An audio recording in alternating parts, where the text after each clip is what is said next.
Всем диванным политикам не старше 16 лет привет, остальным здравствуйте. Кенши – мир беспощадного рабства и голода, которому нет конца. Одна из моих любимейших игр, и в ней присутствует множество политических отсылок. Помимо самых банальных и наводящих, есть также менее очевидные и даже глубокие, напрямую отсылающие к современному обществу и его проблемам. Так как автор игры некогда был простым уборщиком, ему прекрасно известен далеко не самый лучший быт. В этом видео мы разберем политический строй Святой Нации, союзных городов и королевства шеков, затронем жителей болот и политические амбиции противников рабства, ниндзя-чепенцев и даже затронем разбойников. Огромное спасибо донатерам за поддержку, а также отдельная благодарность великолепному, неотразимому монтажеру Арнхейму. Во-первых, мы разберем общее поверхностное состояние государства. Скажем, унитарное оно или федеративное. Если федеративное, то разберемся, насколько широкие автономии имеют регионы в государстве. Во-вторых, социальные лестницы. В-третьих, собственность. Сюда относятся жилье, предприятия и так далее. В-четвертых, оценим уровень свобод. И помимо банальной свободы слова, будет, например, рассмотрена трудовая повинность и прочее. В-пятых, политику в отношении национализма и патриотизма. В-шестых, разберем ценности страны по типу материализма или спиритуализма. И, наконец, в-седьмых, будем подводить итоги. Теперь можем начинать.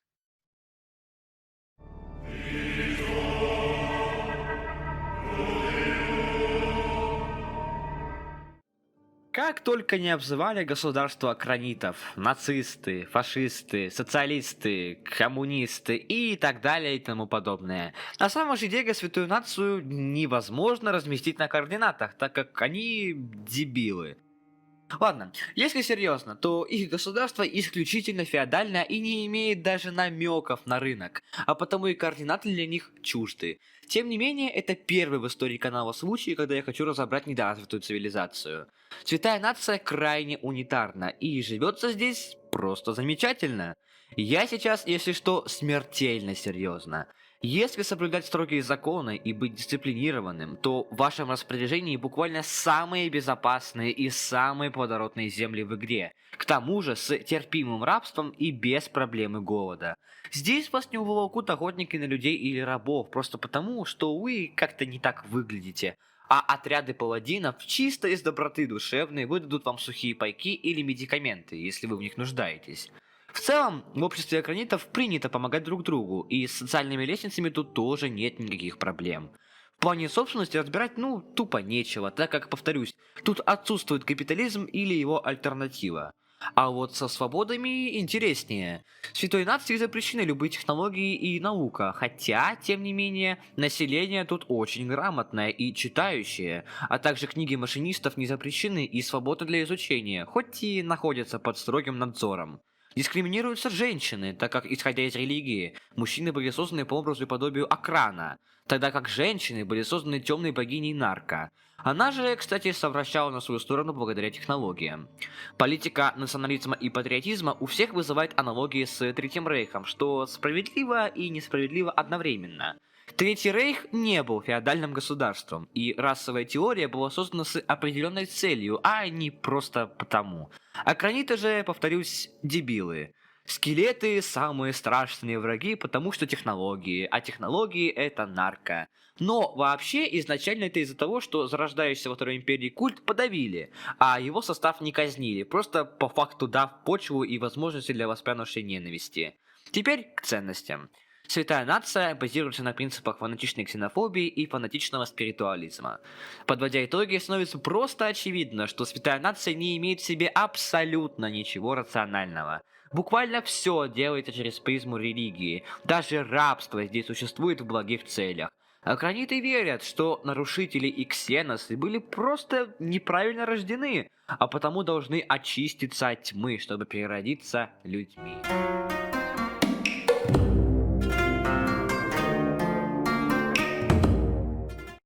Союзные города могут показаться островком надежды в первую очередь для ксеносов и авантюристов, а также для торговцев. Связано это с тем, что в отличие от Святой Нации, никто здесь никого не выжигает, и тут не феодальное дегенератство, а капитализм. В том числе гильдия торговцев не является гильдией, а представляет из себя, по сути, синдикат. В нашем мире синдикаты были очень распространены в 19 веке, особенно в России. Вообще, союзные города являются в своей сути собирательным образом самых известных империй и реакционных государств. США с их рабством и аналогом Куклус-клана в лице Лиги союзных героев, а также крайне федеративным устройством. Япония с ее фашизмом и при этом феодальными элементами. И, конечно, Россия с ее слабой властью и революционными крестьянскими, а также рабочими движениями. Как и было сказано, союзные города в вопросе унитарности и федеративности схожи с США, и посещая какие-нибудь южные регионы страны возникает вопрос, как они вообще остаются зависимыми и не отделились. С этим разобрались. Следующие пункты объединим в один и разберем, не теряя контекста. Социальные лестницы здесь буквально отсутствуют, если ты не из знатного рода. И, если вы захотите привести мне в пример какого-нибудь Ксеноса Ямбду, который занял очень высокую должность, опять же, он принц Роя, он от природы более умный. Да и бедным тут быть буквально запрещено. В таких невыносимых условиях совсем не удивительно, что разорившиеся и голодающие фермеры на пару с работягами сбегают из городов, чтобы просто выжить, занимаясь разбоями и грабежами караванов, ну или обычных проходимцев.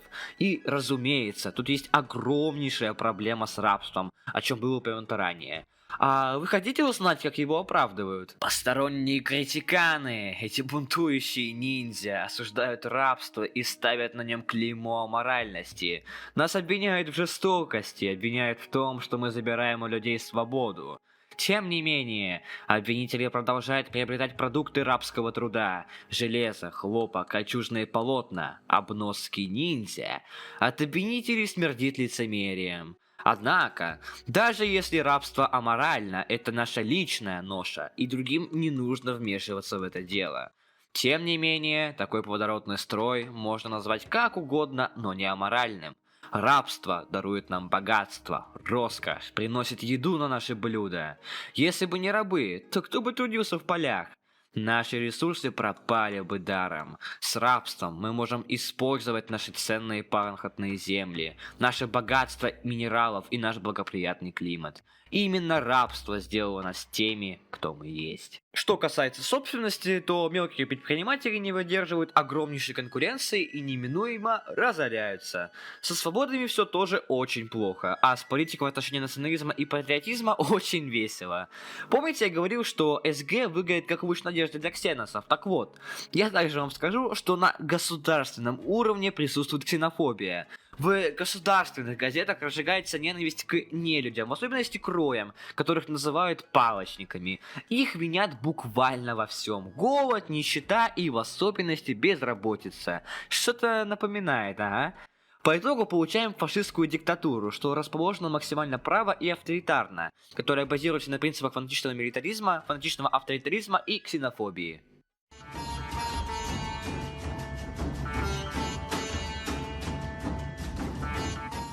История храбрости и выдержки. Руины — всего лишь шрамы от войны. С каменным големом в качестве нашего лидера королевство шеков снова станет самой могущественной нацией. И мы вернем себе наши павшие города. Обжоры жирной империи, псы-акраниты. Мы сокрушим их всех и захватим земли. Попомните мои слова. Королевство шеков по многим причинам выделяется среди остальных фракций. Оно крайне унитарно, очевидно пропитано милитаризмом и находится в руинах. Тут нет благополучия святой нации, как и нет рабства и слабой власти союзных городов. Социальная лестница зависит исключительно от боеспособности. Общество шеков делится на две касты – воинов и слуг. То есть мы имеем дело с классической меритократией. В том числе нынешняя правительница Каменный Голем получила бразды правления, одолев тупорылого Шагера, их прошлого короля, который хотел окончательно убить всю расу шеков, пойдя в суицидальную атаку. Про собственность сказать особо нечего, разве что упомянул, что благодаря реформаторской политике стало больше предпринимателей. Про свободу тоже особо нечего сказать, так как тут принято решать все правоправителям, и дипломатия считается трусостью или, как минимум, сомнительным жестом. С патриотизмом и национализмом все тоже интересно. С одной стороны, они кажутся ксенофобами, так как плюют на чужаков и считают их недостойным отребьем, но с другой, они нормально относятся к скелетам, и у них довольно просто добиться уважения, если быть достаточно хорошим воином. А скелетов они уважают потому, что они очень крепкие и сильные, да. То есть их общество не ксенофобно, а просто очень сильно отрицает плюрализм в целом. Чужаки тут порицаются точно так же, как и слабые представители их собственной расы. То есть презрение по конкретным, оправданным в рамках ценностей шеков причинам, а не потому, что они ксеносы, их нужно вычистить. Ну и о ценностях. Королевство шеков базируется на ценностях фанатичного милитаризма, и эта страна является умеренно правой и весьма авторитарной.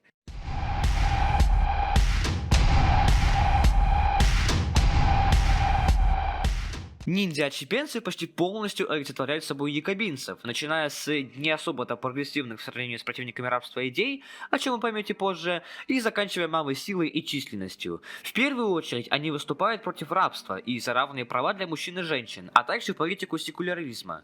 Ай да, они не выступают против религии как таковой, и многие из отщепенцев являются акронитами.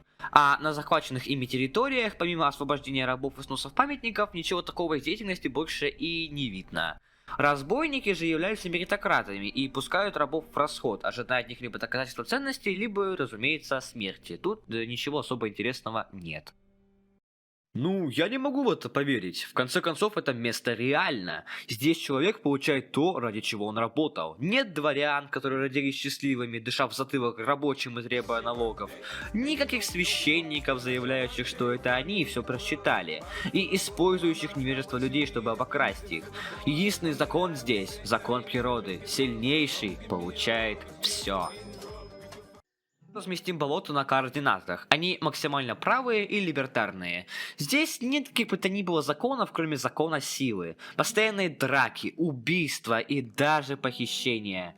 Каждый болотник либо преступник, либо изгой.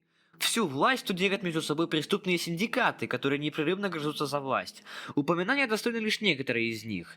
Черновертыши промышляют азартными играми и состоят из представителей Роя. В целом, если не быть их должником, то у тебя не должно быть никаких проблем. Серодеры являются эдакими благородными бандитами, что можно понять из некоторых переписок членов банды и слов Бармана. Они меньше всех торгуют гашишем.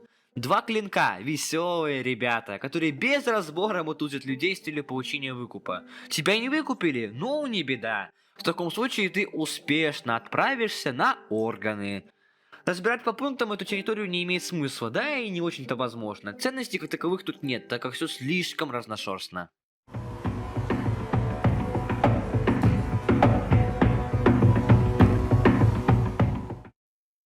Когда ты сражаешься голыми руками, тебя нельзя обезоружить, даже если ты без одежды и в цепях. Это идеальное оружие раба. Противники рабства весьма мощная фракция, хоть и может показаться жалкой. С их отрядами я буквально уничтожал целые города, так что их не стоит недооценивать. А лидер фракции, великий и ужасный Жесть Кулак, является самым сильным персонажем в игре. После падения союзных городов устанавливают свою власть, радикально меняя привычный уклад. Разумеется, никакого рабства, а также никаких монополий и даже рынка в целом. Только личное предпринимательство, но в целом экономика очень напоминает плановую. Полиции больше нет, на ее место приходит дружина. Нет и регулярной армии, вместо нее ополчение. И, как вишенка на торте, противники рабства обращаются друг к другу на «товарищ». Думаю, какие-то особые комментарии по этому поводу излишни. Противники рабства максимально левые и довольно либертарные, и базируются на ценностях фанатичного эгалитаризма и фанатичного материализма. А на этом, собственно, все. Еще раз огромное спасибо донатерам за поддержку. Это видео было далеко не таким большим, как предыдущие, но это, уверяю вас, совсем не страшно, так как следующее будет про Fallout New Vegas. Будьте здоровы, товарищи!